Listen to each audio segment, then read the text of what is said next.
Sheda Ralun, Otoritas Pengawasan Keamanan Pangan Hong Kong atau Center for Food Safety atau CFS Hong Kong menarik mie sedap varian Korean Spicy Chicken. Keterangan resmi CFF menyebutkan sampel mie sedap varian Korean Spicy Chicken yang diuji ditemukan kandungan pestisida jenis etilen oksida. Otoritas pun meminta pihak terkait untuk menarik dan menghentikan penjualan produk mie dari pasaran. Warga diminta untuk tidak mengkonsumsi mie tersebut sekalipun telah membelinya. CFS sedang mengawasi agar penjualan produk itu tidak lagi berlangsung. Menanggapi hal tersebut, Media Relation Executive Group Indonesia, Andini Mardiani menyampaikan bahwa mie sedap diproduksi dengan menaati regulasi dari bahan terkait untuk memenuhi standar keamanan pangan yang berlaku.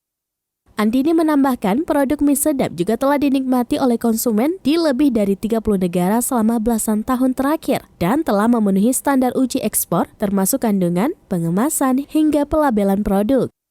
Upaya untuk tunduk pada peraturan yang berlaku ini merupakan komitmen mie sedap sebagai bagian dari Wings Group Indonesia yang telah hadir selama lebih dari 70 tahun untuk menyediakan produk-produk berkualitas yang dapat dinikmati oleh masyarakat Indonesia.